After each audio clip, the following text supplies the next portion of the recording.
This is eCoffee with Experts, where marketers and founders share what's actually working in SEO, AI, and digital growth. Grab your coffee and fuel your mind as we chat with top minds about their wins, struggles, and lessons you won't find in a blog post. Brought to you by Digital Web Solutions, we bring real talk to help you grow your business, one episode at a time. Let's get started.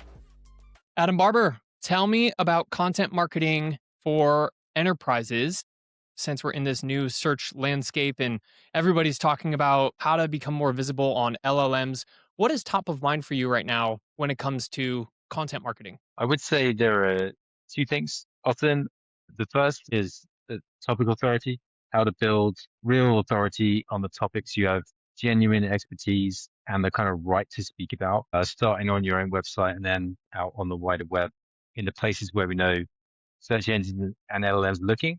And then a particular thing that is top of mind right now, just because we're talking to some clients and prospects about it, and we've been talking about it a lot internally the last week or so, is particularly how YouTube can play a role in that strategy. So we always recommend to clients that they start by sorting out their own website. Even now, with less traffic coming from organic search, still see that as like job number one, really tightly around those topics that I mentioned. But I think if you were saying right now, like where's the next place to go, I would say in most cases it's YouTube.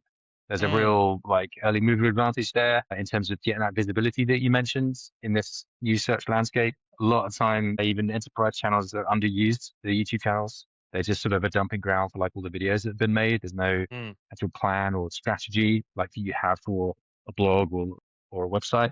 And if you've got a really tight topic-led content strategy on the website, actually applying it to YouTube is relatively transferable. And so, yeah, exciting sort of new ground from a content marketing standpoint. Yeah. So topical authority, you're building on-site topical authority through blogs, through optimizing your on-page. But then with LLMs, it's a little bit more expanded from keyword research. Now we're looking at entity management and kind of like understanding queries. It almost seems like there's a lot more research to be done in order to create content that's optimized for longer queries as are entered in AI overviews and ChatGPT, et cetera. How do you go about thinking about that sort of research or topic or content or keyword management when it comes to creating content these days? So I think the first thing, and something that we're really trying to push with our clients at the moment, is that one of the things in this new landscape that brands are really required to do is really tighten up on those topics that they are trying to build authority on. Right? I think the days have gone that you decide, oh, my audience are all small business owners, I'll start a small business blog and I'll start writing about what it's like to run a small business. I think your content strategy now has got to be really tightly aligned with what you sell, products, service areas, the problems you solve, the things where you have that genuine authority and can bring those EAT elements to the fore genuinely and easily and comfortably and seamlessly. And so focusing on the right topics actually is the first step. And then baking in elements from the LLM side of things, AIOs, which I think I have a real I really favor AIOs as the kind of starting point for this, like the next place to go in search. We can talk more about that. But making sure that there are specific elements from what the AIs are doing, what the LLMs that are most relevant to your particular space are doing at each stage of your process. So when you're deciding those topics, when you're building out the subtopics that you're going to create content on, and then when you're researching the individual pages, so the copy that's going to go on the pages, that you've got elements from traditional search, you've got elements from AIOs, from LLMs, so that you're baking in effectively those newer elements to the landscape at each stage of the process, from topics to published content on the page. And then you've got a strategy that you can apply outside your website as well as on it. And outside of your website, we're talking about offsite authority with link building, digital PR. Yes. You know, that's what we're seeing at DWS is really the like strong digital PR plays, even though they don't always result in a do follow link. You know, publishers aren't always publishing specific anchor text, but they might have a brand mention or a citation. You know, those types of content are still building quite a bit of authority, and we're even seeing that lead to more visibility in LLMs. So now that we have like on-site strategy, we're incorporating traditional SEO keyword research, and then we're bringing in elements of more kind of entity management and understanding what LLMs are looking for, how like are we going about getting and building authority offsite? Yeah, good. That's a great question. And I think what you described there is absolutely right. That I was saying to somebody recently, I feel like there's been a real renaissance for like digital PR. Mm-hmm. And we are not a digital PR business. We do link building for SEO. We're Sure. not a digital PR business. Anytime previously we've been trying to get content placed for clients and publications, we've always wanted to know, do we get a link? What kind of link can we have? And now we're sort of revisiting those sorts of opportunities, thinking, oh, actually, I don't really care about the link if that's in the right place, if that has the right kind of traffic level, if that's one of the places that we think particularly LLMs will be looking, Mm-hmm. then would like just to be mentioned there, please, alongside that topic. So it has definitely changed that from our perspective anyway. And I think as I was saying before, I think like as soon as you go off site, there's lots of opportunities for your bandwidth and money, right? You've got link building to PR, pros and cons of both when it comes to this like visibility in this new landscape. But I'm particularly interested in YouTube at the moment, just because because of the opportunity to shortcut some of that visibility and the Yeah. fact that that channel is there and often being underused. And I really think that if you build out that topic-led content strategy on your website, you can transfer it quite easily into optimized playlists on YouTube, which I think is really complementary. And so a lot of the work you'll do building out the site, you can apply to YouTube, which has all those benefits of that on the visibility side, but also that it's kind of there and you have full control over it, and you don't have to. I mean, you don't have to. I was going to say you don't have to pay to put videos up. There's obviously advertising options, but it's not like a link building or digital PR where there's all sorts of different cost elements that you have to weigh up when you're building the strategy. YouTube feels more controllable and that sort of thing. So that's one of the reasons why, yeah, we're certainly pushing that as a starting point. So let's go further down this path talking about YouTube, because I know that Yeah. our audience is mostly search marketers, they're marketing leaders at brands. We have some agency owners that listen in. YouTube is kind of one of those channels that everybody knows and everybody talks about, but very few people are doing it well. The reason is, I think, is that YouTube is very much like a person talking to a camera. Yeah. And that can be very uncomfortable if you're used to being a builder, let's say, and you're behind the scenes, you're building the processes and you're building all the deliverables for the client. It's very difficult for founders or brand leaders to get in front of a camera and talk about what they do. It's uncomfortable. Yeah. So how do you, like, I guess, a YouTube strategy from an enterprise level where you're creating content for a brand? Is that putting, a spokesperson in the seat and building a YouTube channel around a personality? What are your thoughts? Yeah, it's a great question. I think there's all sorts of risk associated with that kind of strategy, right? Yeah. So you see viral videos all the time of some poor exec who's just tried genuinely to get out in front of a video strategy and is then, being ridiculed for something that's done. So it can feel like a risky space. I mean, I would say I see lots of examples of YouTube being done really well. I was watching a webinar recently where they were pulling examples of B2B brands, and most of our clients are B2B. So I was kind of interested in that element, adopting like B2C tactics on YouTube to get like the reach, because each customer they acquire is worth, so much money. It's like that kind of broad reach is appealing and worthwhile to them. So, putting on like TV standards, regular shows with guests and that kind of thing to basically to promote, their CRM or whatever it might be, which is kind of more of a sort of consumer B2C tactic, but more B2B brands getting interested in that. So lots of cool, interesting stuff happening on YouTube. For me personally, I am interested in it as as I say, a shortcut into visibility in LLMs in AI search. So I've at the moment quite a narrow focus personally when I'm thinking about YouTube. And one of the benefits of that narrow focus, though, is that some of the challenges that you talked about. So like, do we need to find an influencer, for example, or do we need to go hire a presenter, like a professional presenter, who could build a video studio or find a partner to work with on that? I think that if you take your web strategy, that very tightly aligned topics around your areas of genuine expertise, that you can mine your existing content for the initial videos. So not to think too much about the show that you need to create or the personality that you need to promote.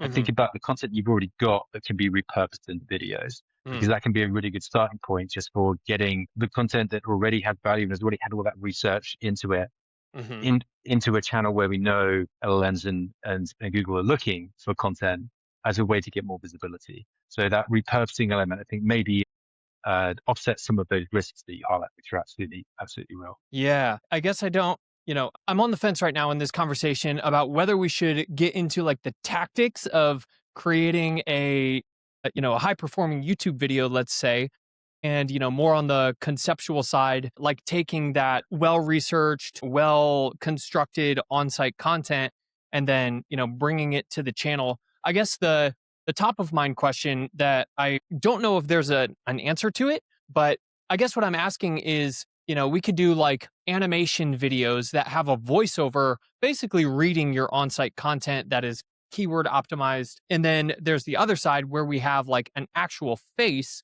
which there's been, many studies showing that people are attracted to faces. Like the retention is much higher on faces, right?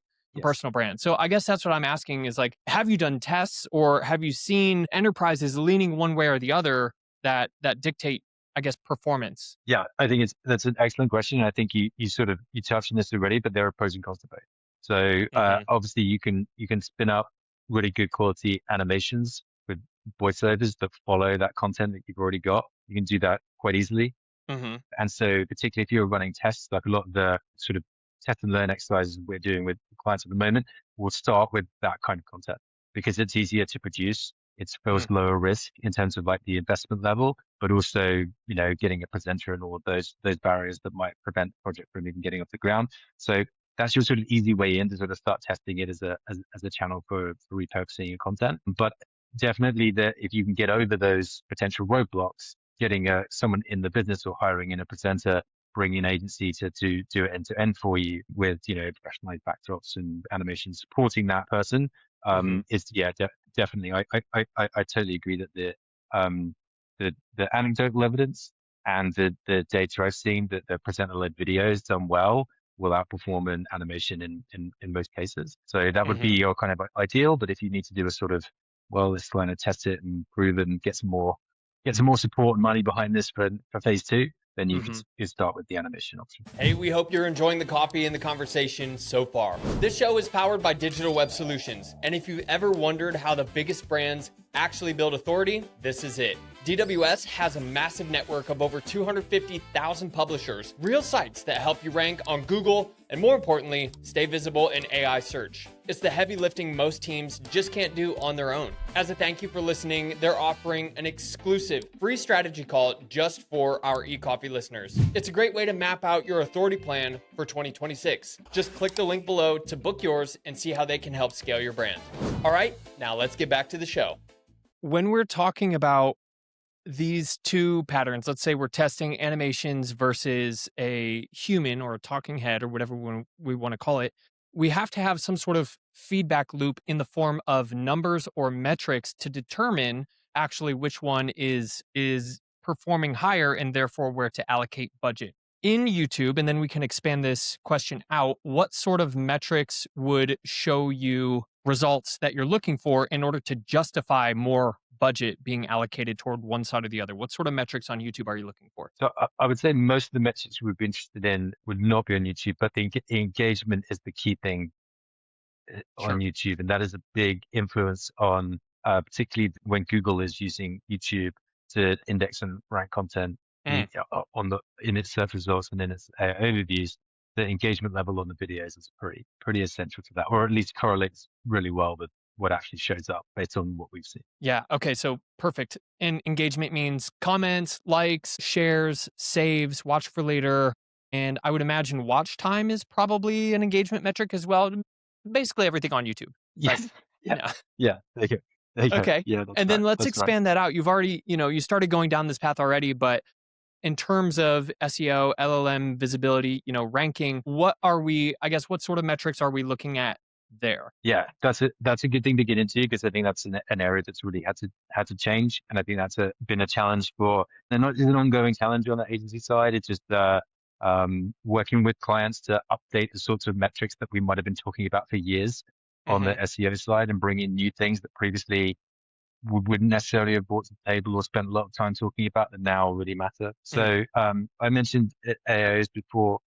I think that that's definitely something that we are tracking very closely on all of our SEO strategies is AIO citations, and we have particular strategies in place for re-optimizing content that is ranking organically, try and claim the AIO. So that's definitely something we're reporting on specifically.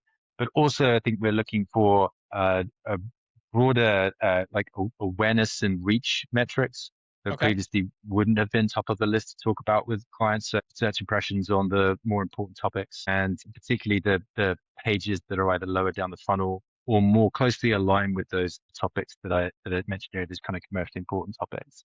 So using even in Search Console, just the sort of impressions and sort of showing up in the results, even if we're not claiming the area yet, even if we're not seeing that flow through as traffic. And then on the traffic side, a lot of the stats about the end of organic search as a channel extrapolate what's happened to top of funnel keywords and apply it to the whole picture, which is not the case. It's not a kind of level playing field in that sense. And whilst zero clicks a massive issue top of funnel, less of an issue towards the bottom of the funnel. So the more commercial pages should always, in our view, be the start of the strategy. And that should be the bits you fix first. And then if you're then really tightening up the topic alignment of your supporting content, then you're really focusing on that sort of bottom half of the funnel. So traffic to those pages and conversions in a lot of cases, but we see have actually held up or improved whilst the overall traffic has gone down.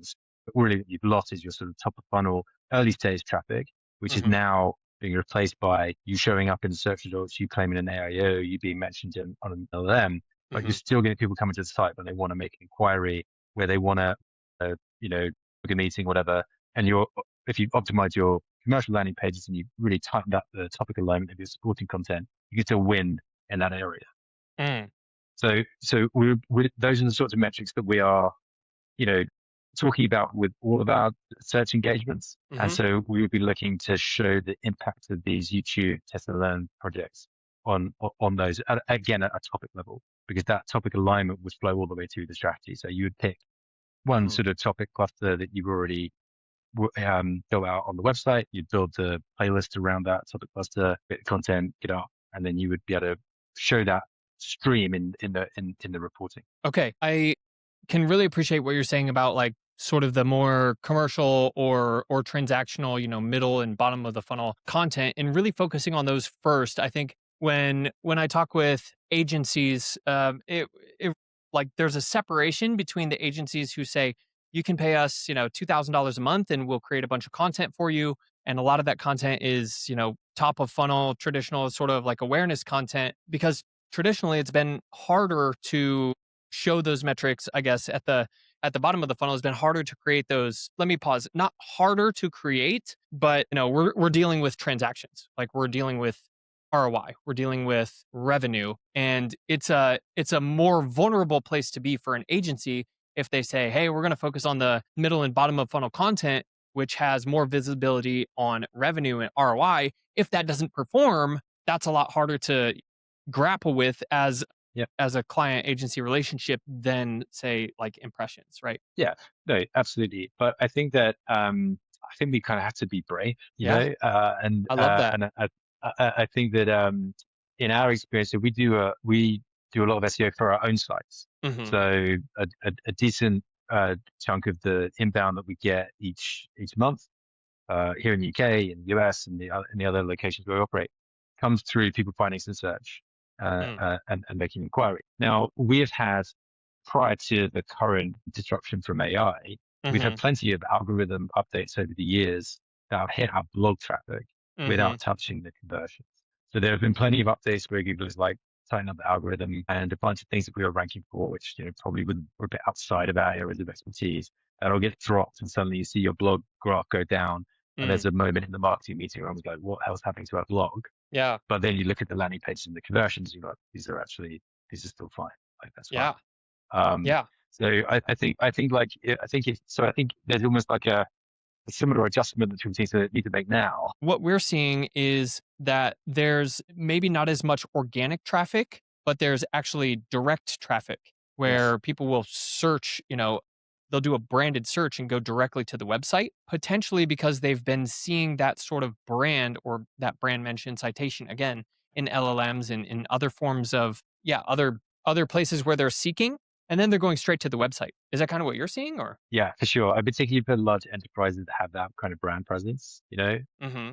And so in the sort of keyword research phase, when we're building out these topics, or we're at the article level and we're figuring out what needs to go in the article, we're trying to get inputs from across that new landscape, including LLMs, but including traditional search. And so I think when you're dealing with a brand that is large enough to have not only a decent level of kind of brand search traffic Mm-hmm.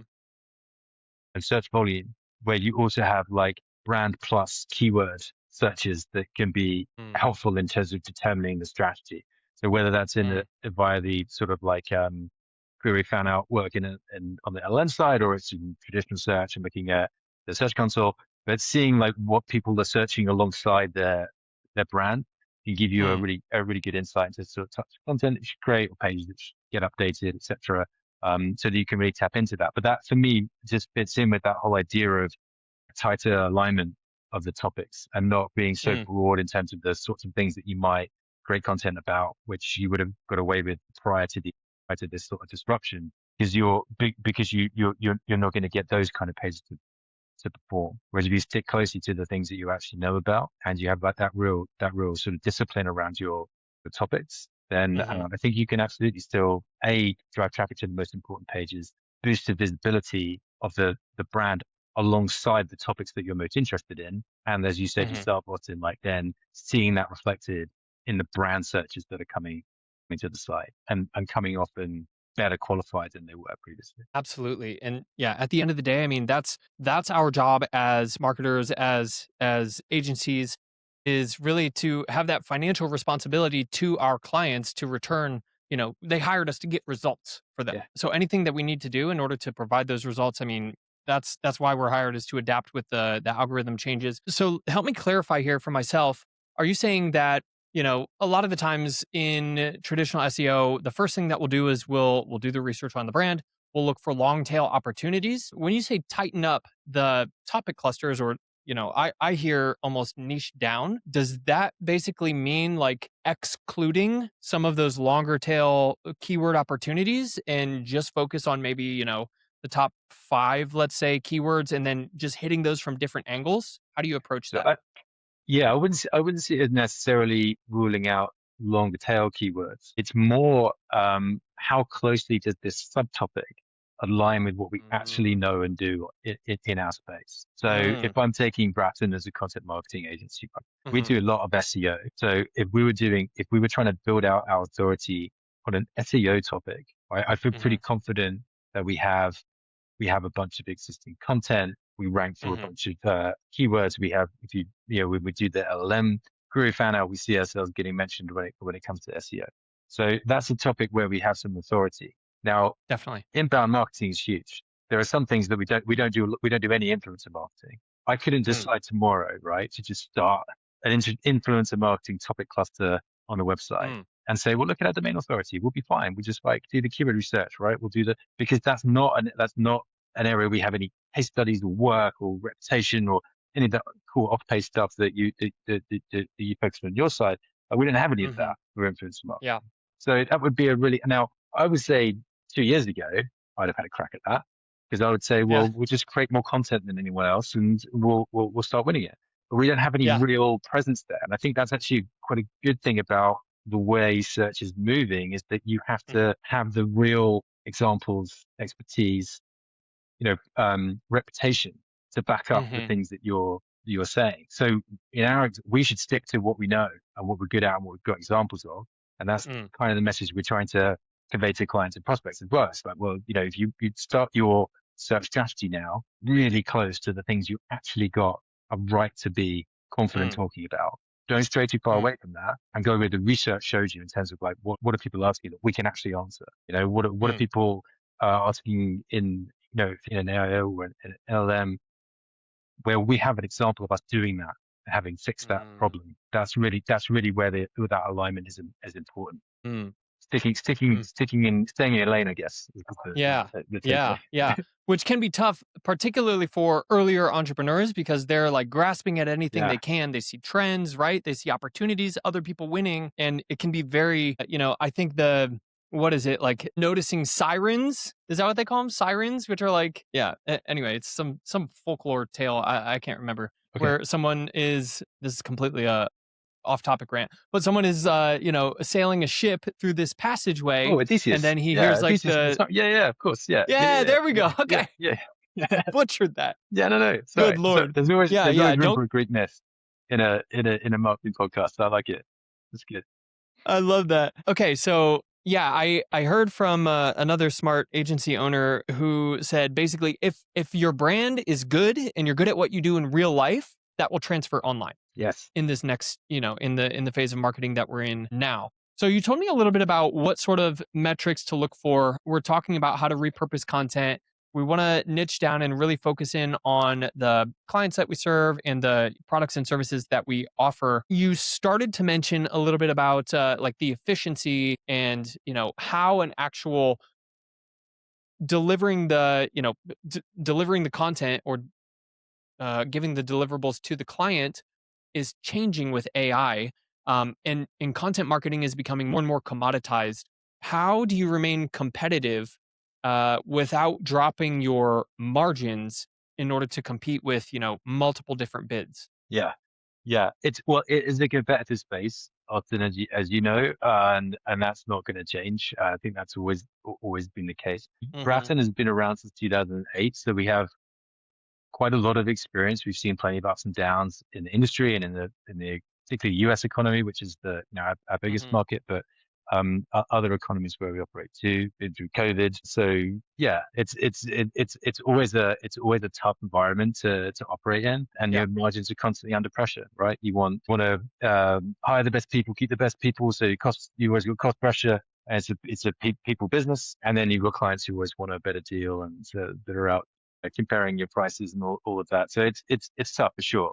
I would say the advantages that we see in the space at the moment is that there is a lot of disruption going on, bound to be more consolidation. It's already been a tough year, 18 months for agencies on that side. There'll be more consolidation. I think that the way that we're trying to position ourselves, we see AI generally as something that clients and prospects will drop into one of three categories for.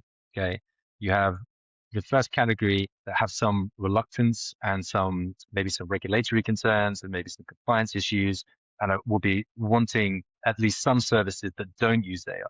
There's like a sort of human only version. And so having human only products to offer that set, which is a smaller group, but there'll be new issues I think coming along that might expand that group out again. Then you have the next group, the bigger group, which is the people that want the operational benefits of AI. They want to be able to say to their board or the shareholders, or they want to be able to say to their boss, look how clever I am at saving all of this money through AI without having to do the actual saving themselves. They want their agency to make the saving and say, oh, I'm getting 4 times as many blogs now for the same price. Right. And then you've got the people that just want that expertise in-house and want to bring all of the services that they were outsourcing in-house because they now think that AI should be able to do all the things the agency could do. Our sort of approach is to have human-only products for the first group, have AI-assisted products for the middle group, and to have our own AI software, which the third group can subscribe to directly, and that can be part of their mix potentially of how they do the work in-house. Now, I said to the first group that sort of the slower adopters potentially is getting bigger. I think particularly in the enterprise space. Yeah. Because of the issues of what happens to their data. And I look at what enterprises are doing either with like partnerships with creating their own private versions of popular LLMs, or building their own from scratch because of the control of the data. And I think to go back to what we were just talking about, that kind of authenticity element, right? You can't create content for a brand now without some information from the brand that's unique and interesting and isn't easily available, right? So the more their data and information becomes vital to creating the content, the more sensitive they're going to be about where that goes. And so which tools the agency are using to create the content, manipulate the content, dig into the content, repurpose it, whatever it might be. So it'd be interesting to see if that group at the moment, which I think is pretty small for us certainly, most clients for us are pressuring us to show them the benefits that we're bringing with like our AI-assisted products. I think that first skeptical group might get a little bit bigger when their compliance teams get kind of catch up a bit. Yeah, you bring up a good point that data is becoming more and more important. We've seen I saw something over the weekend. I don't know if it was on X or LinkedIn, where actually one of the I don't know if it was like a safety officer or someone at Meta basically built an open claw or like a Claude bot, whatever that Molt bot or something, and it just started like nuking her emails, like Oh her gosh. entire inbox, and she's like, "No, stop!" And it's like, "Okay, I won't." And it just like basically cleared out her entire inbox. And people were commenting on that, and they're like, "How is this someone who's supposed to be controlling this stuff Yeah. at Meta is actually a victim of this?" So yeah, you're absolutely right, and enterprises are right to be cautious with that sort of data. So as we kind of like think about wrapping up the conversation here, I did want to ask about what you're seeing, I suppose, in terms of like content patterns. Like what's I guess what are enterprises that are winning doing differently than the ones that are still lagging behind? Yeah. I think I would say this hasn't really changed over the last year or two. The difference between enterprises that are doing well on the content side, and I'm particularly thinking about editorial content. A lot of the work we still do is editorial. Going back to what we were talking about around that sort of authenticity and bringing their own voice to it, making it different to their competitors. I think that a lot of enterprise content is still, playing it safe, pretty similar to what everyone else is doing, not still standing out. And I think that one of the huge advantages that larger enterprises have is all of that own data. And that might be something as simple as one of the examples we talked about earlier, like what people are searching for associated with their brand, which smaller businesses don't have, right? There's not that level of interest in, Joe's Plumbing compared to, your sort of enterprise, your global enterprise insurance broker, where you can get all the information about what people are interested in on your products and your services. Or it might be just the data they produce themselves that could be repurposed and put into really interesting content. So that's their advantage. The problem they have is all of the barriers that stop that data getting into the content or that interesting information, that new angle, kind of maybe the slightly riskier bits, making it into the content. So the content isn't just a sort of run of the mill, this is what's happening in the space kind of thing. But that hasn't really changed as a result of all of the AI disruption. I still see that as the kind of like the differentiator between like enterprise brands that are doing well, like have a really interesting blog strategy, have what I would consider interesting is not necessarily like sexy interesting, more just like I can see the strategy behind it and what it's doing and how it's supporting like commercial goals of the business. It's slightly different view of what's interesting, I suppose, given what I do all day. Like the difference between those and the brands that are just putting out this kind of sort of kind of tight press releases without sort of like a proper content strategy, without any kind of commercial objectives behind a lot of the content they produce. That's still that was issue 2 years ago. It's still an issue now. Yeah, I mean, because LLMs and AI overviews are just summarizing the value of creating a strong content strategy is in the nuance, in the, it's in the cracks. It's in that, we had this unique perspective on this, or this client had this really niche problem.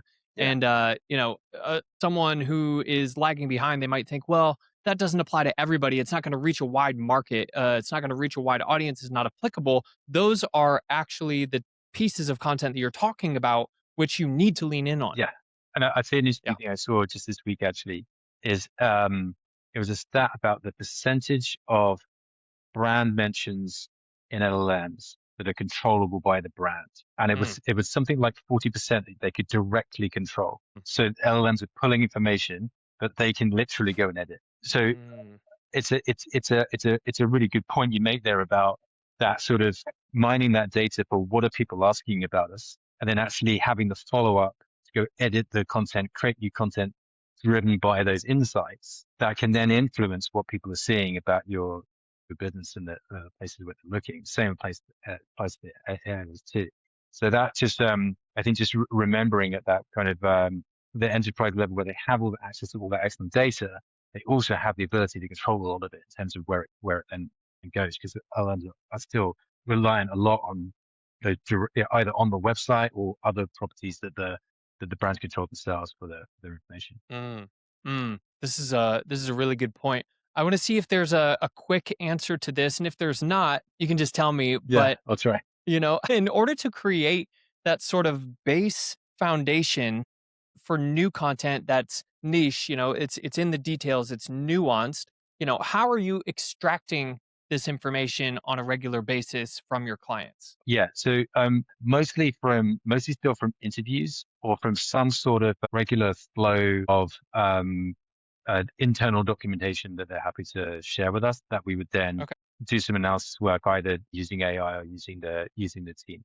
But there's still a lot of interviews that are a big part of how we do the content. We still find that's one of the best ways to get at, like genuine insight, something new or unusual that hasn't already been said 1,000 times, stories, and those are still really important part of the process, I would say. And Nice. often still like there would be a bolt on sort of 2 to 5 years ago. They'd be like, "Oh, it'd be nice to have this." Now it's very much like part of the conversation. We'll assume there will be regular opportunity to speak to people who are the actual on the product side or like delivering the service or have like some expertise or at the C-level, whatever it might be. So that either it can be direct quotes and they can author the content, or it can just be for the background to make sure that the content is rich enough and unique enough. I love it. I love it. Adam Barber, where can we find more about you, about Brafton, and about everything that you are learning and implementing? So for Brafton, you should check out the Brafton blog and you should subscribe to the Brafton newsletter, the Content Marketer. There's something like 500,000 subscribers globally. It's a huge resource, huge community. It's been going since 2008 when we started. And you can check me out on LinkedIn. That's pretty much the only social media update. Yeah, find me there. And hopefully more content on YouTube coming up based on Yeah. our conversation. You and I are going to lean into it. I'm going to hold you accountable, Adam, and you should do I'll the make same sure for that me. you've optimized the transcript, Austin. I'll be Yeah. having our SEO team check that out and make sure that it's been properly optimized. Exactly. Well, it was a pleasure having you on, Adam. I really, there's a lot of value to be had from understanding content marketing in this new post AI search era, particularly for enterprises. And, I think leaders at these enterprises can learn a lot by understanding like what's winning and like basically changing some beliefs about, what we should do, what best practices are. So thank you for being a great guest. Thank you. Thanks for having me on. It's great to meet you. And yeah, best of luck with the podcast. Cheers. Thank you.